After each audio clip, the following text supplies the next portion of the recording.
आजकल अमित शाह जी बंगाल के दौरे पर हैं।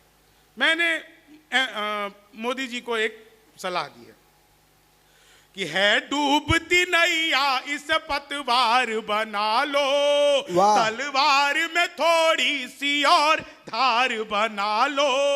मोदी जी है मौका कि अमित शाह को भेजो और पाक में भी एनडीए सरकार बना लो। और पाक में भी अच्छा देखो, कविता जो होती है, आप लोगों को बता दूं, जो लोग कविता लिखते हैं सीखते हैं, उसमें बहुत ज्यादा शब्दों की हेर फेर नहीं करनी होती है। हमने एक ही मुक्तक में पाक में भी एनडीए सरकार बना लो, बस एक शब्द चेंज कर दो, आपका विस्तार हो जाएगा। मोदी जी है मौका कि अमित शाह को भेजो और चीन में भी एनडीए सरकार। हो गया विस्तार। छोटा सा अगर आपका कोई छोटा लक्ष्य हो, मोदी जी है मौका कि अमित शाह को भेजो, नेपाल में भी एनडीए सरकार। छोटा लक्ष्य, लेकिन आप इसमें श्रीलंका नहीं जोड़ सकते, मीटर में नहीं आ रहा। हाँ। 2 टुकड़े हैं ना उसके। हाँ। वो बेचारा आए कहां से मीटर में। लेकिन आप आनंद लीजिए अगली 4 लाइनों का। ये क्वारंटीन का टाइम जो हम लोगों का बीता साहब, शुरू में कोरोना हुआ, वो जहां जहां जाते थे हाथ पे सैनिटाइजर देते थे। मैं मंदिर गया, वहां पर भी सैनिटाइजर। कई मेरे साथियों ने तो चन्नामृत समझकर चाट लिया, भीतर से भी सैनिटाइज हो जाएंगे। मैंने एक 4 लाइनें कोरोना काल पर लिखी, हास्य व्यंग्य की लाइनें हैं, सुनिएगा, आनंद लीजिएगा। भारी संख्या में यहाँ पे महिलाओं की भी उपस्थिति है, यह बड़ी बात है। हाँ। नहीं, पुरुष ही जब इतने हैं तो वो इतनी बहुत है, भारी ही कहा जाएगा। आप लोगों को बताऊं, एक हिंदुस्तान में आविष्कार हुआ कॉपी पेस्ट। आप लोगों ने कॉपी पेस्ट सुना होगा, कंप्यूटर मोबाइल पे खूब लोग कॉपी पेस्ट करते हैं। इसका आविष्कार हिंदुस्तान में हुआ और यहाँ की महिलाओं ने किया, मातृशक्ति ने किया। वो नीचे वाले होठों पर लिपस्टिक लगाती हैं, ऊपर 2 बार पप पप करती हैं, हो जाता है कॉपी पेस्ट। तो महिलाओं का तो अपना हिसाब किताब है। लेकिन एक आप क्वारंटीन की, आप ये कोरोना काल की 4 लाइनें सुनिएगा, आपको मजा आएगा। ये 4 लाइनें बिल्कुल नई है, अमित भाई मैंने कहीं नहीं सुनी। कि बातों में वो पहले से अधिक मीन हो गई, मौका लगा तो 2 से भले 3 हो गई। करते थे सैनिटाइज जिसे इश्क से अपने, जाने वो किसके संग क्वारंटीन हो गई, जाने वो किसके संग क्वारंटीन हो गई। भगवान मेरा साथ आप यूं भी निभाना, किस्मत के खेल में मुझे ऐसे भी जिताना। राहुल की तरह चाहे बीत जाए जवानी, लेकिन बुढ़ापे में अनूप जलोटा बनाना, लेकिन बुढ़ापे में अनूप जलोटा बनाना। और अगली 4 लाइनें जो फरमाइशी की लाइनें हैं कि तुम तोड़ो वादा और हम निभाते रहेंगे, नाराजगी ऐसे भी हम जताते रहेंगे। जब तक नहीं आते हैं 15 लाख खाते में, तब तक तुम्हें मोदी जी हम जिताते रहेंगे, तब तक तुम्हें कल को हार जाए तो कौन देगा। ख्वाबों में तेरे, 4 लाइनें आपको हमेशा, सर्दी है आपको हमेशा हंसी देगी साहब। ख्वाबों में तेरे रंग कोई पिंक नहीं है, और पास तेरे अपनी कोई थिंक नहीं है। राहुल को लगी ठंड तो मोदी ने ये कहा, आधार से रजाई तेरी लिंक नहीं है, आधार से रजाई तेरी लिंक नहीं है। और अगली 4 लाइनें आप सबने बार बार सुना होगा, 56 इंच का सीना, इसका आप मजा लीजिए साहब। कभी निष्पक्ष बोलता है, आपको मजा आ जाएगा। 56 इंच का सीना कि चेहरे पे एक रुआब नया चढ़ ही जाता है, इतिहास में मुकाम नया कढ़ ही जाता है। शादी के बाद भी अगर साथ ना रहे, सीने का नाप इंच इंच बढ़ ही जाता है, सीने का नाप शादी के बाद अच्छा, उत्तर प्रदेश में योगी बाबा की सरकार जब बनी, हाँ। उत्तर प्रदेश कमाल का प्रदेश है साहब। मैं सच बता रहा हूं, दुनिया में इससे बढ़िया प्रदेश कोई हो ही नहीं सकता। मैं दुनिया की बात कर रहा हूं, ऐसे नहीं, भारत की नहीं, अद्भुत ही है। और यहाँ की पुलिस, मैं 4 लाइनें यहाँ की पुलिस, पिछले दिनों में जाइएगा आपको आनंद आ जाएगा साहब। और एक पुस्तक मुझे बीच में अचानक से याद आ गया, राजनीति दुशाले उतार करके सुनिएगा। 4थी लाइन आप लोग सुनाएंगे इस दावे के साथ। कुछ चोर आए कईयों की चोटी चुरा गए, बाबा थे कई कितनी लंगोटी चुरा गए, जनता ने जब चुराने का मौका नहीं दिया, अखिलेश जी बंगले की ही टोटी।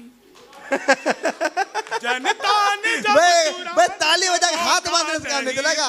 वाह। लेकिन पुलिस में सुनिएगा साहब कि 2 में जमा 2 करके 4 भाग देती है, पानी में जैसे ये लगा के आग देती है, यूपी पुलिस की क्या बराबरी कर कोई, मुंह से आवाज करके गोली दाग देती है, मुंह से आवाज करके गोली दाग देती है, माँ भारती को इतना भी प्यारा नहीं होगा, दुनिया में कोई और यूं न्यारा नहीं होगा, लाखों ही लोग देश में आए हैं और गए, पर चौधरी चरण सा दोबारा नहीं होगा। भाई वाह वाह वाह, कमाल, भाई गदर कर दिया भैया। नहीं होगा चीनी को।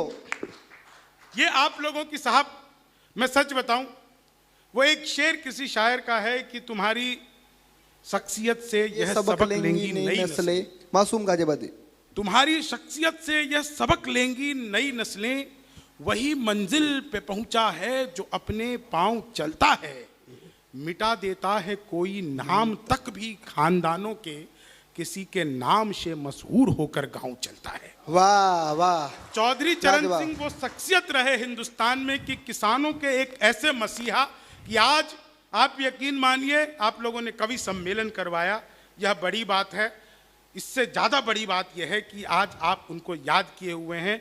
आज हिंदुस्तान में कम से कम 400-500 जगह पे इस तरह के छोटे बड़े, कोरोना की वजह से हम भीड़ भले इकट्ठा नहीं कर पा रहे हैं, पर चौधरी साहब की यादें हम सबके दिलों में हैं। आज जब सरकार और किसान के बीच में यह द्वंद्व चल रहा है कि सरकार ठीक है कि किसान ठीक है, मेरा पूरा यकीन है आज अगर चौधरी चरण सिंह जीवित होते तो उनकी एक आवाज पर सरकार के अंदर वो हिम्मत नहीं थी कि वो दोबारा कुछ कह सकती थी। वह ऐसा हौसला रखने वाला आदमी जो किसानों का एकमात्र नेता इस देश में अगर कोई हुए तो वो चौधरी चरण सिंह हुए। इसके अलावा बाकी सब, आपको भला लगे बुरा लगे, आप सब जानते हैं हकीकत क्या है, किसानों की हकीकत क्या है, या आप सब जानते हैं, क्योंकि आपके लिए तो खेत सड़क के उस पार है साहब। सड़क पार करिए, आपके लिए खेत शुरू हो जाते हैं। खेत आपके लिए दिल्ली के चारों तरफ से घिरे हुए बॉर्डर नहीं है। आप जो फसलें बोते हैं वही फसलों को हमारी आने वाली पीढ़ी संस्कार के रूप में खाती है। आज किसान आंदोलन के नाम पर जब खालिस्तान की मांग की जाती है तो हम आने वाली पीढ़ी को क्या देंगे, यह तो आप लोगों को भी तय करना होगा, किसानों को भी तय करना होगा और सरकारों को भी तय करना होगा। बहुत बढ़िया। शर्जील इमाम की रिहाई क्या इस देश के लिए जरूरी है? वाह। कहीं ना कहीं किसानों की उचित मांग मैं कह रहा हूं आपसे, उचित मांग इन अनुचित लोगों से घिर गया है। आज फिर मैं कहता हूं कि आप लोग अपने बीच से एक चौधरी चरण सिंह को पैदा करिए, तभी जाकर के इस देश का किसान समृद्ध हो सकेगा। बहुत बढ़िया, बहुत शानदार, वाह, लाजवाब, स्वागत स्वागत, वाह। मैं अगर भावुकता में कुछ अधिक कह गया हूं तो माफ मत करिएगा, समझिएगा। वाह। कहीं लगे कि ये माफ मांग ले। बिल्कुल, मैं क्योंकि मैं जो कह रहा हूं दिल से, लेकिन साहब मैं हास्य का कवि हूं। 4 लाइनें और सुनिए। स्वागत। उसके बाद जो आप कह रहे थे, हाँ। 4 लाइन सुनिएगा। उत्तर प्रदेश में मैं वापस लौटता हूं, क्या कमाल का प्रदेश है साहब, अद्भुत ही प्रदेश है।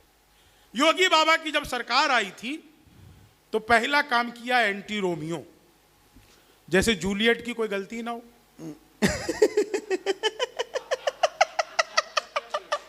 एक बार जोरदार ताली। आधार कार्ड मिलवा मिलवा के स्कूल के बाहर पीटे जा रहे थे। आप लोगों को पता होगा, उत्तर प्रदेश, योगी बाबा, एंटी रोमियो और 4 लाइनें, आपको मजा आ जाएगा चौथी लाइन पे साथ कि जुल्फों में उंगलियों को फिरौने नहीं देते, जुल्फों में उंगलियों को फिराने नहीं देते, कलियों के पास भंवरे को जाने नहीं देते, इतनी सी शिकायत है हमें योगी आपसे, खुद से न पटी हमको पटाने नहीं देते, खुद से न पटी हमको पटाने जय जी सिखाते। और देखिए, मैं तो साहब बिहार का रहने वाला हूं। दुनिया में सबसे ज्यादा ईमानदार नेता अगर कहीं हुए हैं तो हमारे बिहार के आदरणीय लालू प्रसाद यादव। जिस जेल का उद्घाटन किया खुद उसमें बंद हैं। ये होती है उद्घाटन की जिम्मेदारी। वाह। मैं तो तभी से कह रहा हूं इनसे किसी दिन शमशान घाट का करवा लो। हाँ, एक ही बार में बढ़िया है। वाह। लेकिन साहब, पिछले दिनों मैंने मोदी जी से पूछा, मैंने कहा मोदी जी आपकी नीयत क्या है? दोस्तों, निष्पक्ष बात आप लोगों तक पहुंच जाए तो एक एक व्यक्ति, बस थोड़ी सी बारीक बात है इसलिए कह रहा हूं। मैंने पूछा मोदी जी आपकी नीयत क्या है? मोदी जी बोले मेरी नीयत पाक साफ है। पाक साफ है। शब्दों का ही खेल है कविता कि चीनी को जमा करके फिर से गन्ना बना दूं। मुझे तो याद है भाई अमित, हाँ, वो आजकल किसानों का आंदोलन भी चल रहा है, मंत्री जी से नाराजगी है, तो जो किसान पक्ष में नहीं है वो तो छोड़ो, जो पक्ष में आ सकते हैं उनको मनाने के लिए हमारे एक मंत्री जी दूर दराज के गांव में चले गए। एक किसान खेत में काम कर रहा था, उसके पास गए और जाकर के बोला कि इधर आओ भाई, ये गन्ने की फसल कितने दिन में तैयार हो जाती है?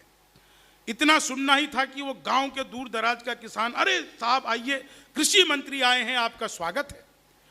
बोले यार तुम टीवी देखते हो? बोले नहीं। अखबार? बोले जी मैं तो पढ़ा लिखा ही नहीं हूं। बोले अच्छा, फिर तुम्हें कैसे पता चला कि मैं कृषि मंत्री हूं? बोले सर आपने मेरी गेहूं की फसल को जो गन्ने की फसल बताया मैं समझ गया हो ना हो आप इस देश के कृषि मंत्री ही हैं। तो साहब बढ़िया बढ़िया, मंत्रियों की तो ये हालत है साहब। लेकिन आप लोग आनंद ले रहे हैं कि चीनी को जब, मैं तो अद्भुत ही कवि हूं। क्लास में अध्यापक आए, बोले कौन बेवकूफ है, खड़ा हो जाए, तो मैं ही खड़ा हो गया। बोले तुम बेवकूफ हो? मैंने कहा नहीं सर, आप अकेले खड़े अच्छे नहीं लगते। चीनी को जमा करके फिर से गन्ना बना दूं। हिंदी का अध्यापक आए, बोले राहुल गांधी देश के प्रधानमंत्री बनेंगे, इसमें कौन सा अलंकार है? मैंने कहा जी असंभव अलंकार है। चीनी को जमा कर, मोदी जी चले गए थे नासा, वैज्ञानिकों ने 2 मिसाइलें दे दी। मोदी जी ने पूछा इन मिसाइलों का मैं क्या करूंगा? वैज्ञानिक बोले सर आपको तो आदत है, फेंक देना। चीनी को जमा करके फिर से गन्ना। मैं सच बता रहा हूं, संस्कृत के अध्यापक आ गए, बोले तमसो माँ ज्योतिर्गमया, इसका हिंदी में अनुवाद करो। मैंने किया, माँ तू सो जा, मैं ज्योति के पास जा रहा हूं। चीनी को जमा करके फिर से गन्ना बना दूं। गणित का अध्यापक आ गए, बोले एक्स की वैल्यू बताओ। मैंने कहा जो हमें छोड़कर चली गई हमारी नजरों में उसकी कोई वैल्यू नहीं। चीनी को जमा करके फिर एक बार जोरदार तालियां भाई, वाह कमाल। चीनी को जमा करके, हिंदी का अध्यापक फिर आ गए, बोले आमंत्रण और निमंत्रण में फर्क बताओ। मैंने कहा जो निमंत्रण नीम के पेड़ के नीचे से दिया जाता है उसे निमंत्रण कहते हैं, जो आम के पेड़ के नीचे से दिया जाता है उसे आमंत्रण कहते हैं। चीनी को जमा करके फिर से, अच्छा मथुरा तो कमाल की जगह है। मैं पिछली बार जब आया था बांके बिहारी जी के दर्शन करने, गिरिराज जी के दर्शन करने, ऑटो वाला 45 मिनट तक मुझे घुमाता रहा। 5 मिनट के रास्ते को 45 मिनट बनाने की कला जो यहाँ के ऑटो वालों को आती है वो दुनिया में किसी को नहीं आती। वो 45 मिनट तक लगातार अल्ताफ राजा के गाने गाता रहा। मैंने 45 मिनट बाद उससे पूछा, मैंने कहा यार अल्ताफ राजा के बहुत बड़े फैन लगते हो। बोला नहीं, मैं ही अल्ताफ राजा हूं। मैंने कहा सही आदमी सही जगह है, यही कर। चीनी को जमा करके फिर से गन्ना बना दूं। मैं सच बता रहा हूं आपको, अंग्रेजी का अध्यापक आ गए, बोले खूबसूरत लड़की को अंग्रेजी में क्या कहेंगे? मैंने कहा जी आई लव यू। चीनी को जमा करके फिर से गणित का अध्यापक आ गया। फिर बोले मैंने तुम्हारे पिताजी को 2000 रुपए 6% ब्याज पर 10 दिन के लिए दिए, तो 10 दिन बाद कितना लौटाएंगे? मैंने कहा वो नहीं लौटाएंगे। बोले क्यों, तुम्हारे पिताजी गणित नहीं जानते? मैंने कहा जी आप मेरे पिताजी को नहीं जानते। आज तक जिसका लिया एक का नहीं। चीनी को जमा करके फिर से गन्ना बना दूं। मैं सच बता रहा हूं, गणित का अध्यापक फिर आ गए। बोले एक खेत को, किसानों का कभी सम्मेलन है भाई, खेत आना चाहिए, नहीं तो फिर अपनापन कैसे लगेगा? बोले एक खेत को 4 आदमी मिलके 2 घंटे में जोतते हैं, तो उसी खेत को 10 आदमी कितने घंटे में जोतेंगे? मैंने कहा सर जब खेत एक बार जुत गया, दोबारा मेहनत क्यों करवा रहे? एक बार जुत जाने दो ठीक से। तो साहब मामला ऐसे ही है। चीनी को जमा, मैं तो देखो बिहार का रहने वाला अद्भुत आदमी, ट्रेन में आ रहा था, बीच वाली बर्थ पे सो रहा था, ऊपर वाली पे 30-40 साल की, नीचे पे 80-90 की। अच्छा देखो चुटकुले में भी मैंने क्या साहब सीनियर सिटीजनशिप दिखाई है। सीनियर सिटीजन को नीचे सुलवाया है, ऐसा नहीं कि बुढ़िया को ऊपर सुला दो। हाँ तो वो मैं बीच के बर्थ पे सो रहा था, ऊपर पे 30-40 साल की, नीचे पे 80-90 की। तो 30-40 ने 80-90 से पूछा, बोली बहन तेरी उम्र क्या है? वो बोली होगी कि 38-40। अब उसने उससे पूछ लिया तेरी क्या है? बोली होगी कि 18-20। मैं तो बीच के बरस से धड़ाम से नीचे गिरा। बोली भाई साहब क्या कर रहे हो? मैंने कहा जी पैदा होने की कोशिश। मैं एक कविता विशेष आप लोगों को सुना देता हूं, आप लोग इसका आनंद लीजिए। बहुत अच्छा आप लोग सुन रहे हैं, इसलिए मुझे अचानक से ही ये कविता याद आ गई, और मुझे भी थोड़ी सी जैसे कमल हल्का सा अटके थे, वो कविता मुझे जो है दोबारा से एक बार रिकॉल करनी पड़ेगी। लेकिन एक मैं आपको एक छंद सुनाता हूं, ये छंद सुनिएगा साहब। जीवन में हमारे हर घड़ी कुछ ना कुछ ऐसा घटित होता रहता है जो हम जीना चाहते हैं, कई बार ऐसा भी होता है कि जो हम नहीं जीना चाहते हैं। लेकिन एक चीज जीवन में हमेशा याद रखो, कभी भी अकेले मत फंसो। अगर कहीं फंस जाओ तो आपके साथ में जो आदमी हो उसे भी फंसा दो। भैया आज के बाद आपके साथ नहीं जाऊंगा कहीं भी। इससे आपके बचने की संभावना डबल हो जाएगी। भाई वो भी प्रयास करेगा, बच जाओ। ट्रेन में एक आदमी बैठा आ रहा था, अगली सीट पे पहलवान चढ़ा। पहलवान ने आते ही कहा कि भाई ये सीट मेरी है, खाली करो। वो आदमी बोला भाई मैं पिछली जगह से बैठा हुआ आ रहा हूँ। बोला नहीं नहीं मेरी है। आदमी बोला देख मेरे पर तो टिकट भी है, कंफर्म करा रखा है भाई, ये 24 नंबर 25 नंबर मेरी सीट है। पहलवान बोला पहलवान मैं हूं कि तू? बोला जी पहलवान तो आप ही हो। बोले फिर ये सीट किसकी? बोला जी सीट मेरी। बंगाल का रहा होगा। बोले जी ये सीट मेरी। बोले नहीं देख खाली कर। दोनों में एकदम गहमा गहमी हो गई। पहलवान को गुस्सा आया, बोले कि हट नहीं तो पिटेगा। बोले अच्छा पीट दोगे? बोले हाँ पीट दूंगा। बोले पीट के दिखाओ। पहलवान ने एक थप्पड़ मारा। बोले अच्छा हमें पीट दिया, हमारे साथ हमारी पत्नी भी आई है, इसे पीट के दिखा तब जानू। पहलवान ने पत्नी के भी एक, हमारे साथ हमारे जिगर के टुकड़े बच्चे भी आए हैं, बच्चों के भी एक। बोले हमारे चाचा भी आए, चाचा को भी एक चाची आई है, चाची को भी एक बुआ आई है, बुआ को भी एक मामा आए, मामा को भी एक मामी बुआ फूफा। भाई ने एक एक करके पूरी बोगी पिटवा दी। मैं बचा था। वो तो शुक्र करो मैं उसके खानदान का नहीं था, नहीं तो मैं भी पिटता। मैंने उससे बाद में पूछा, मैंने क्या एक बात बता, ये 2 सीट के चक्कर में तूने पूरा खानदान क्यों पिटवा लिया? बोला भाई साहब क्या बताऊं, अगर मैं इन्हें नहीं पिटवाता तो घर जाके चिढ़ाते। कहते अकेले पिट के आ गया, अब सबको पिटवा दिया, कोई कुछ नहीं बोलेगा। तो जीवन में अकेले मत पिटो। वाह। एक मुक्तक मैं आपको सुनाता हूं, उसके बाद मैं अपना स्थान लेता हूं, आनंद लीजिएगा साहब। कि मनहूस से चेहरों को सदा डांटता हूं मैं, गम की बदलियों में भी खुशी छांटता हूं मैं। भाता नहीं मुझको कोई चेहरा उदास सा, बस इसलिए ही सबको हंसी बांटता हूं मैं। बस इसलिए ही। आप सबका बहुत बहुत आभार। खुलूस दिल में लबों पर मिठास रहने दो, न खुद रहो न किसी को उदास रहने दो। धन्यवाद। जय हिंद।